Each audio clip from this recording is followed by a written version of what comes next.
Hi అండి. లైవ్‌లో nominations హాట్‌గా అయితే జరుగుతూనే ఉన్నాయి. ప్రోమో కూడా చూసే ఉంటారు. ఆల్రెడీగా లైవ్‌లో చూస్తున్నాయి కాబట్టి కొంతమంది లైవ్ మనం ఓటీటీ చూస్తూ ఉంటారు నాకు తెలిసి. ఓటీటీ అంటే డిజ్నీ హాట్‌స్టార్‌లో. ముందుగా లైక్ చేయండి. లైక్ చేస్తే మన వీడియో ఎక్కువ మందికి రీచ్ అవుతుంది. ప్రస్తుతానికి హైలైట్ అయితే మాత్రం నబీలు, సోనియా, సోనియా వర్సెస్ నబీలు. ప్రస్తుతానికి ఈ కథ బాగా నడుస్తుంది. మొత్తం ఇక్కడ నేను థంబ్‌నెయిల్ మీద చూసే ఉంటారు. సోనియా అంటే నబీలు ట్రాప్‌లో పడ్డ సోనియా. అదేంటి? నబీలు ట్రాప్‌లో సోనియా పడటం ఏంటి? ఇక్కడ వీళ్ళిద్దరిది ఎవరు రైటు, ఎవరిది రాంగ్ మనం మాట్లాడుకునే ముందు ఒక విషయం చెప్తాను. అందుకనే నబీలు ట్రాప్‌లో పడ్డ సోనియా. బిగ్ బాస్‌లో మనము హీరోలు అవ్వకపోయినా పర్లేదు గానీ, అవతల వాళ్ళని హీరో చేసే ఛాన్స్ మాత్రం మనం ఇవ్వకూడదు. నంబర్ 1. మనకి కంటెంట్ రాకపోయినా పర్లేదు గానీ, అవతల వాళ్ళకి కంటెంట్ మాత్రం ఇవ్వకూడదు. మనం హైలైట్ అవ్వకపోయినా పర్లేదు గానీ, మన వల్ల ఇంకొకళ్ళు హైలైట్ అవ్వకూడదు. అందుకే ఈరోజు నేను నబీల్ ట్రాప్‌లో పడ్డ సోనియా అని. ఎందుకంటే సోనియా చాలా ఈజీగా నబీల్‌కి కంటెంట్ ఇచ్చేసింది. ఎందుకంటే ఇక్కడ చాలామంది సోనియా బాగా మాట్లాడుతుంది. తనకు తానే ఆడపులిగా ఒక ట్యాగ్ పెట్టుకుంది. నామినేషన్స్‌లో సోనియా ముందు ఎవరు నిలబడలేరు. సోనియా చాలా ఫేస్ టు ఫేస్ అవతల వాళ్ళని మాట్లాడనివ్వదు అసలు. తను ఒకటే వన్ వే ట్రాఫిక్‌లా ఉంటుంది. నేను మాట్లాడేటప్పుడు నీ చెవులు మాత్రమే పనిచేయాలి. నీకు ఇంకెక్కడ ఎక్స్‌ట్రా రిటర్న్ ఉండదనమాట.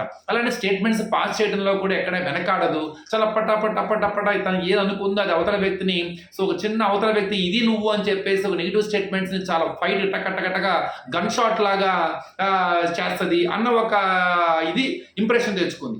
అలాంటి సోనియా ముందు నబీల్ మాట్లాడటం అన్నది, అది కూడా నబీల్ సోనియాని మాట్లాడకుండా చేయటము, హావభావాలతో రక్తి కట్టించటము, సోనియా ముందు ఒక రకంగా చిందులే వేయటము, లేదు సోనియా ముందు నట విశ్వరూపాన్ని చూపించటం. ఇది మరి ఎవరికి కంటెంట్ ఇస్తుంది ఇక్కడ? ఎవరు కంటెంట్ ఇస్తున్నారు? మేబీ నబీల్ పాయింట్లో తప్పులు ఉన్నాయా, రైట్లు ఉన్నాయా అవన్నీ పక్కన పెడితే ఇక్కడ ఇన్స్టెంట్గా నబీల్కి ఒక కొత్త ఫ్యాన్స్ అంటే ఒక కొత్త అట్రాక్షన్ అయితే కొంతమంది ఆడియన్స్ అట్రాక్ట్ అవుతారు. ఎవరైతే సోనియాని వ్యతిరేకిస్తున్నారో, ఎవరైతే సోనియా ఆట తీరు మీద మాట తీరు మీద నెగిటివ్ కలిగి ఉన్నారో కన్ఫర్మ్గా ఇవాళ నబీల్ పాయింట్లో వాస్తవం ఉందా లేదా, లేదు సోనియా చెప్పిన పాయింట్లో వ్యాలిడ్ ఉందా లేదా ఇవన్నీ పక్కన పెడితే కన్ఫర్మ్గా ఇన్స్టెంట్గా నబీల్కి సపోర్ట్ చేయడం జరుగుతుంది. అందులో సోనియాని మాట్లాడనీయకుండా తన హావభావాలతో ఎక్స్ప్రెషన్స్తోనూ ఫన్ కానీ ఏదైనా కానీ సీరియస్గా కానీ చెలరేగిపోవడం అన్నది కన్ఫర్మ్గా ఆడియన్స్ని కొత్త ఆడియన్స్ని అట్రాక్ట్ చేసిన వాడు అవుతాడు. ఇది మరి ఎవరికి లాభం? ఇప్పుడు కన్ఫర్మ్గా నబీల్కే లాభం. ఎందుకంటే ఇన్స్టెంట్ సపోర్ట్ వచ్చేస్తుంది. ఎవరైతే నెగిటివిటీ ఏర్పాటు చేసుకుని నెగిటివ్ ఒపీనియన్ కలిగి ఉన్నారో సోనియా మీద, వాళ్ళు కన్ఫర్మ్గా టక్కని ఇటు పక్క నబీల్ వైపుకి వచ్చేస్తారు. నబీల్ తన ఫ్యాన్స్ని చిన్నగా పెంచుకోవడం జరిగింది. అందుకే ఈరోజు సోనియా కన్ఫర్మ్గా నబీల్ ట్రాప్లో పడిందనే చెప్పాలి. ఇక నబీల్ చెప్పిన పాయింట్స్ ఏంటి? ఆ రోజు కన్ఫర్మ్గా సంచాలకుడిగా నువ్వు తడబడ్డావని కానీ, లేదు నేను సంచాలకుడిగా ఉన్నప్పుడు నన్ను కొన్ని స్టేట్మెంట్స్ నువ్వు పాస్ చేశావు, నువ్వు చదువుకో అని చెప్పి కానీ, లేకపోతే నువ్వు కోపంతో నరాలన్నీ బయటపడేట్టుగా నా మీద అరిచావు, అట్లానే నేను నీదేదో అరవంగానే మిగతా నీ పక్కన ఉన్న ఇటు పక్క పృథ్వీ కానీ నిఖిల్ కానీ ఒకే రేంజ్లో ఇద్దరు గొంతెత్తి నా మీదకి వచ్చేసారు, నువ్వు ఎందుకు ఆపలేదు అనే పాయింట్స్ మీద నబీల్ చేస్తాడనమాట. అక్కడ ఈ రోజు కూడా క్లియర్ నువ్వు చూసే ఉంటారు. మీరు మాట్లాడేటప్పుడు పృథ్వీ కావచ్చు, ఇటు పక్క నిఖిల్ కావచ్చు, వాళ్ళ టీం సభ్యురాలు కాబట్టి సపోర్ట్ చేస్తున్నట్టుగా ఎగబడ్డారు కొద్దిగా. ఇటుపక్క ప్రేరణ కావచ్చు, అట్లానే యష్మి కావచ్చు. కానీ ఇక్కడ తప్పు చేస్తుంది ఏంటంటే ముఖ్యంగా నిఖిల్ కానీ అలానే ఇటు పక్క పృథ్వీ కానీ వీళ్ళు కనుక వెనకేసుకొని వస్తే సోనియాకి అది గ్రూప్ గేమ్ లానే జనాలు చూస్తారు బయట. అది ఇప్పటికే ఆల్రెడీగా వాళ్ళిద్దరి మధ్య ఒక రిలేషన్ ఉంది, ఒక బాండింగ్ ఉంది. ఆ బాండింగ్ లో కొంత ఫేవరిజం చూపిస్తున్నారు. అది చూపిస్తున్నాడా లేదా పక్కన పెడితే కన్ఫర్మ్ గా ఆ ఫ్రెండ్షిప్ వల్ల ఫేవరిజం చూపిస్తున్నారనే టాక్ పెరిగిపోతుంది. అందులో ఈ రోజు 1:3 రేషియోలో అబ్బాయి మీద ఎగబడుతున్నారనే ఒక టాక్ కూడా టాక్ ఎలివేట్ చేస్తారు ఇక్కడ. ఇక్కడ సోనియా ఓ మాట చెప్పింది, నేను సంచాలకుడు ఎక్కడ తడబడలేదు, నేను కన్ఫ్యూజ్ అవ్వలేదు, క్లియర్గా నాకు సార్ చెప్పారు, నాకు సార్ నేను బాగా ఆడానని చాలా నీట్గా వీడియో వేసి సంచాలకుడిదే తుది నిర్ణయము నాదే కరెక్ట్ అన్న పాయింట్ ఆఫ్ వ్యూలో చెప్పారు అని చాలా క్లియర్ చెప్పింది. నబీల్ ఏమంటాడు, నేను చదువుకొని రాలేదు, అలా నువ్వు గొంతెత్తి నా మీద అరవడంలో అర్థమైంది, అసలు అంత అవసరం ఏంటి అక్కడ, నిన్నేదో అన్నానని చెప్పేసి వాళ్ళిద్దరు ఎగబడతాం ఏంటి? ఇలా క్లియర్గా అనమాట. ఏమంటుంది, నువ్వు ఒక ఫేక్ సంచాలకుడివి. అక్కడ మొత్తం ఇద్దరు కలిసి పృథ్వీ కానీ ఇటు కానీ నువ్వు ఫేక్ సంచాలకుడు నువ్వు తప్పాడావు ఇదాడామని రచ్చరంబోలా చేస్తారు. నిజంగా ఆ రోజు కనుక సంచాలకుడు చేతిలో ఆ రోజు ఆట ఉందా? అసలు సంచాలకుడు నిర్ణయం సంచాలకుడు మాట వినే రేంజ్లో ఉన్నారా? అసలు ఆ రోజు ప్రేరణ సంచాలకుడుగా అయినప్పుడు యష్మి కానీ సోనియా కానీ ఇద్దరు కలిసి ఎలా ఎగబడ్డారు? సేమ్ అట్లానే యష్మి సంచాలకుడిగా ఉన్నప్పుడు తన నిర్ణయం నాదే అని చెప్పి ఎంత విధిగా చెప్పింది.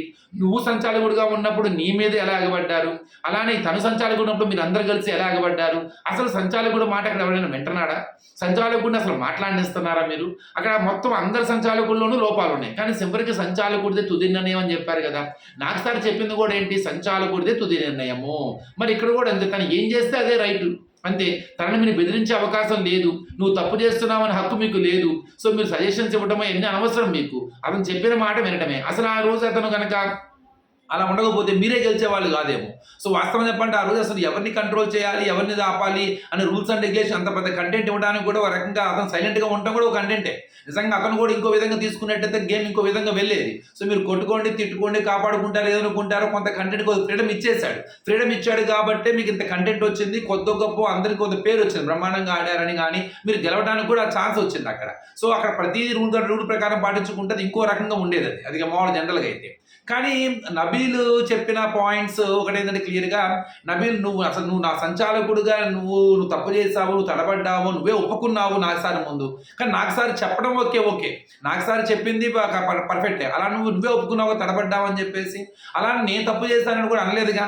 సో సంచాలకుడు నాగసారు నేను నబీల్ నువ్వు తప్పు చేశామన్న ఒక మాట కూడా అనలేదుగా. అంటే తను అక్కడ రైట్, అక్కడ నువ్వు తప్పు చేయలేదు, అలానే ఇతరు తప్పు చేయలేదు అని కూడా నాగసార్ అనలేదు కదా అక్కడ.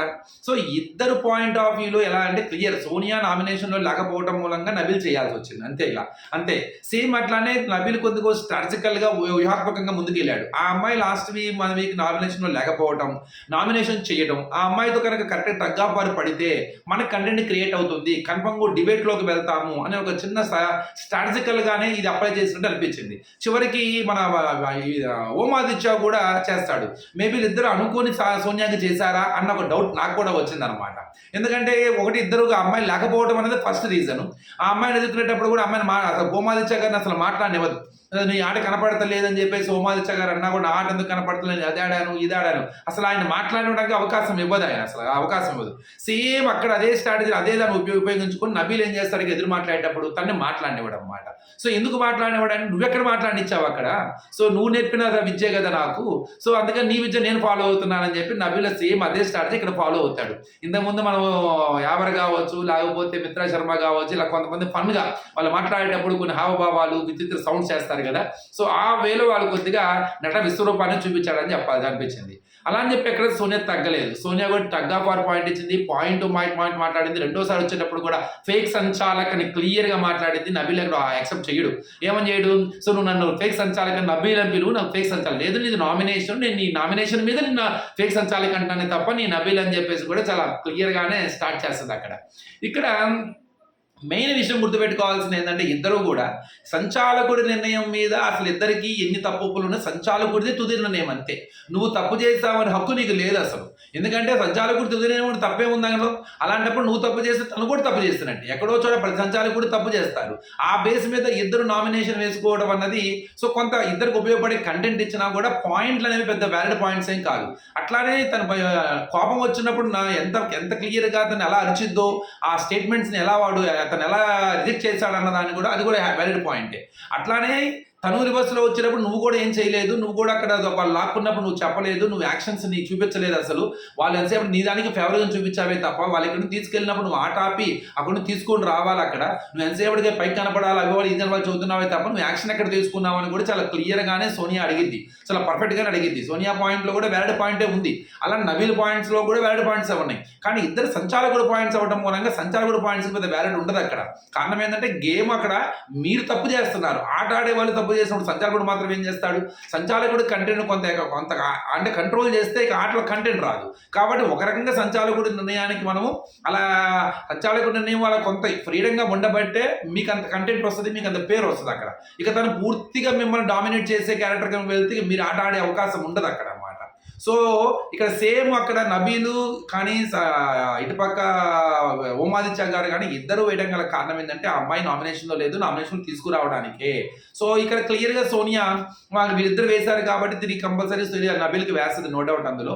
కానీ కంపల్సరీగా సోనియా గుర్తుపెట్టుకోవాల్సింది ఇండివిజువల్ గేమ్గా ఆట చూడాలే తప్ప ఎంతసేపటికి సోనియా, నిఖిల్, ఇటుపక్క పృథ్వీ ఇట్లాగా ఒక రకమైన గేమ్లా ఆడకూడదు. అదొకటి ఇంపార్టెంట్.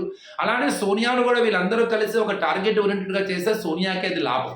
అది యష్మి కావచ్చు, ప్రేరణ కావచ్చు, ఇంకెవరైనా నబీల్ కావచ్చు, ఓమాజ్ వీళ్ళందరూ కలిసి కనుక ఇట్లానే ఒక వ్యక్తిని కనుక టార్గెట్ చేస్తున్నట్టు నీవు సంచాలకుడు తప్పు చేస్తామని ఒక పర్సనల్ ఎజెండా పెట్టుకుని కనుక చేస్తే అది కన్ఫర్మ్గా మళ్ళీ సోనియాకే లాభం అవుతుంది అనమాట. సో చూద్దాం మరి. ప్రస్తుతానికైతే నబీల్ కొద్దిగా తన యొక్క ఫ్యాన్స్ని పెంచుకున్నాడు అనిపించింది. ఆ అనవసరంగా నబీల్తో ఆ టాపిక్ని అంత అక్కడ దాకా తీసుకెళ్లకుండా ఆపి ఉంటే కనుక అంత కంటెంట్ వచ్చేది కాదు. నబీల్ దాన్ని చక్కగానే యూజ్ చేసుకున్నాడు పక్కాగా. సో తను రివర్స్లో చేసేటప్పుడు కూడా పక్కాగా ఆడియన్స్ అనేవాళ్ళు రెండు వైపులుగా చూస్తారు. అంటే సోనియాని సపోర్ట్ చేసేవాళ్ళు, సోనియాని సపోర్ట్ చేయని వాళ్ళు. సోనియా తన సపోర్టర్స్ని ఎలా పెంచుకుందో తన నెగిటివిటీ కూడా అంతే పెంచుకుంది. ఇప్పుడు ఆ నెగిటివిటీ ఎవరైతే అపోజ్ చేస్తున్నారో వాళ్ళందరూ కన్ఫర్మ్గా నబీల్కి సపోర్ట్ చేస్తారు. అది కన్ఫర్మ్గా నబీల్కి ప్లస్ అవుతుంది, అసెట్ అవుతుంది. అంటే ఇప్పటిదా కొద్దిగా డల్గాను లైట్ వేలో ఉన్న న్యూట్రల్గా ఉన్న నబీల్ని హైలైట్ చేయడమేగా, నబీల్ని హీరో చేయడమేగా, నబీల్కి అవకాశం ఇవ్వడమేగా. సో నబీల్కి ఒక కొంత ఫ్యాన్స్ కొత్తగా పెంచినట్టేగా, అంటే ఒక స్ట్రాంగ్ కంటెస్టెంట్ని తనకు తాను తయారు చేసుకున్నట్టేగా. ఇదే బిగ్ బాస్ హౌస్లో చాలా ఇంపార్టెంట్. మనం హీరో అవ్వకపోయినా పర్లేదు కానీ మన వల్ల ఇంకొకరు హీరో అవ్వకూడదు. మనకి కంటెంట్ రాకపోయినా పర్లేదు కానీ మన వల్ల ఇంకొకరికి కంటెంట్ రాకూడదు. ఈ రోజు నబీల్ చేసింది అదే. చాలా పక్కా ప్లాన్డ్గా చాలా పర్ఫెక్ట్గానే ఇంప్లిమెంట్ చేశాడు అనిపించింది. కానీ పాయింట్స్లో కొంత ఇటు కొంత వ్యాలిడ్ పాయింట్స్ లేకపోయినా అది వాళ్ళిద్దరికి మధ్య జరిగిన సంభాషణకు మాత్రం మంచి రక్తి కట్టించే పాయింట్సే మాట్లాడుకున్నారు. కానీ అనవసరంగా గ్రూప్ గేమ్ లాగా అన్నమాట. అంటే ఇటుపక్క యష్మి ప్రేరణ, ఇటుపక్క సోనియా. ఇప్పుడు అదే యష్మి 24/7 టక్కన లెగుస్తుంది ప్రేరణ సోనియా మీద. అది చాలా నష్టం. సోనియా అది యష్మికి లెగుస్తున్నా కూడా కొంత పాజిటివ్ వచ్చినా ఈ అమ్మాయి కావాలని పర్సనల్ ఎజెండా పెట్టుకొని సోనియాని అటాక్ చేస్తుంది అని ఒక టాకే వస్తుంది. అట్లానే సేమ్ ఇటుపక్క సోనియానే ఏమనంటే పృథ్వీ, నిఖిల్ రావడం మూలంగా వాళ్ళకే నష్టం. వీళ్ళిద్దరేదో సోనియా సపోర్ట్ చేస్తున్నారు ఇదేందో అని చెప్పి వీళ్ళకి నెగిటివ్ వస్తుంది. సో ఇది చాలా మోస్ట్ ఇంపార్టెంట్ థింగ్. చూద్దాం మరి ఇంకా ఏం జరగబోతుందో ఎపిసోడ్లో కూడా మాట్లాడుకుందాం. మీ కామెంట్ మీ ఒపీనియన్ కూడా కామెంట్ బాక్స్లో చెప్పండి. Thank you. లైక్ చేయండి, షేర్ చేయండి, సబ్స్క్రైబ్ చేసుకోవడం మాత్రం మర్చిపోకండి.